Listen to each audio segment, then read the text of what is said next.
Hello beta. Today I am going to take another question of IAS Economics Optional 2023 बेटा। हाँ बच्चे, तो economics optional का 2023 का paper number 2B, question number 2B देखो बेटा। Perfect competition is incompatible with increasing returns to scale examine. तो इसमें हमें ये बताना है कि क्या ये स्टेटमेंट ट्रू है या नहीं है, और अगर ट्रू है तो कैसे ट्रू है हमें ये एक्सप्लेन करना होगा। This is what the entire question is asking. बेटा ये क्वेश्चन बहुत ही अच्छा क्वेश्चन है और इसमें हमें एक्चुअली क्या करना है ना, इसमें हमें दोनों एस्पेक्ट्स को एक्सप्लेन करना जरूरी है। तो मैं एक बार पहले आपको पूरा बता देती हूँ और फिर मैं बताती हूँ मैंने इस आंसर में लिखा क्या है। तो बच्चे थोड़ा सा समझने की कोशिश करो। दो कॉन्सेप्ट्स होते हैं, एक को बोला जाता है internal increasing returns to scale, एक को बोला जाता है external increasing returns to scale. Internal और एक्सटर्नल। बेटा जो परफेक्ट कंपटीशन होता है वो दोनों के साथ कंपैटिबल नहीं होता है। जो इंटरनल इकोनॉमीज ऑफ स्केल है, इंटरनल, इसके साथ परफेक्ट कंपटीशन इनकम्पैटिबल है। बट जो एक्सटर्नल इकोनॉमीज ऑफ स्केल है, एक्सटर्नल मतलब इंक्रीजिंग रिटर्न्स टू स्केल तो है, but due to external economies है, वो परफेक्ट कंपटीशन के साथ कंपैटिबल होता है। अब इस क्वेश्चन में इन्होंने इंक्रीजिंग रिटर्न्स टू स्केल तो बोल दिया, बट इंटरनल या एक्सटर्नल वर्ड नहीं यूज किया। They haven't use the word internal और एक्सटर्नल। तो क्योंकि उन्होंने इंटरनल या एक्सटर्नल वर्ड यूज नहीं किया है,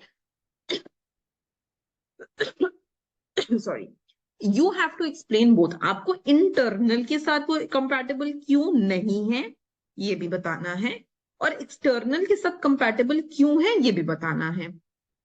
अब मेरे, क्योंकि इन्होंने एग्जामिन बोल दिया ना, तो हमें दोनों चीजों को एग्जामिन करना है। Now in this question I have just written the answer for this one. बेटा मैंने सिर्फ इसको एक्सप्लेन करने की कोशिश की है, but I want you to go ahead and write an answer for this also कि वो एक्सटर्नल के साथ कंपैटिबल क्यों है, why is it compatible with the external. Clear हुआ बेटा? ठीक है बेटा, लेट्स रीड दिस आउट। तो देखो जरा, internal economies of scale are cost advantage that a firm enjoys as it expands its output and scale of production। तो जैसे जैसे एक फर्म बड़ा बनता जाता है उसकी कॉस्ट कम होती जाती है, उसको हम इंटरनल इकोनॉमीज ऑफ स्केल बोलते हैं। These advantages are internal to the firm and depend on its decision and strategies। ये सिर्फ इसी फर्म के लिए होती है, पूरी इंडस्ट्री के लिए नहीं। मतलब मैंने अच्छी मशीन यूज करनी शुरू कर दी, मैं बेटर टेक्नोलॉजी पे आ गई, तो मुझे कॉस्ट एडवांटेज मिलेगी, बाकी फर्म्स को नहीं मिलेगी मेरी इंडस्ट्री में। So these are internal to the firm, ये सिर्फ उसी फर्म के लिए ही होती हैं। ओके बेटा, for example a firm can use more efficient machinery by input in bulk or hire specialized manager to reduce its average cost of production। अब इसमें हम क्या लिख रहे हैं कि एक फर्म क्या क्या कर सकता है, वो अच्छी मशीन यूज कर सकता है, वो सस्ते में इनपुट खरीद सकता है, वो एक मैनेजर को हायर कर सकता है to reduce its cost of production. तो it is internal to the firm, वो सिर्फ उस फर्म को ही सपोर्ट कर रहा है, सिर्फ उस फर्म का ही कॉस्ट कम कर रहा है। अब हमने परफेक्ट कंपटीशन को एक्सप्लेन किया। Perfect competition is a market structure where there are many buyers and sellers, बहुत सारे बायर सेलर होते हैं। प्रोडक्ट इज होमोजेनस, सेम तरीके का प्रोडक्ट सब बेच रहे हैं, everybody is selling the same kind of product. There are no barriers to entry और एग्जिट। एंट्री या एग्जिट कोई भी कर सकता है, कोई भी फर्म आ सकता है, कोई भी फर्म निकल सकता है। Firms are price taker, firm price taker होते हैं, मार्केट से प्राइस लेते हैं, खुद का प्राइस सेट नहीं कर सकते हैं। This means firms have no market power and cannot influence price of the product। Firm की अपनी कोई मार्केट पावर नहीं है, फर्म नहीं बताएगा कि मार्केट में क्या प्राइस रहेगा, फर्म प्राइस सिर्फ लेगा और उस प्राइस पे बेचेगा। they can only adjust their output to maximize the profit। तो सिर्फ वो बता सकते हैं कि हमें कितना बेचना है, किस प्राइस पे बेचना है ये वो नहीं बताएंगे बेटा। If a firm experiences internal returns to scale due to internal economies, it means its average cost of production falls as it increases its output.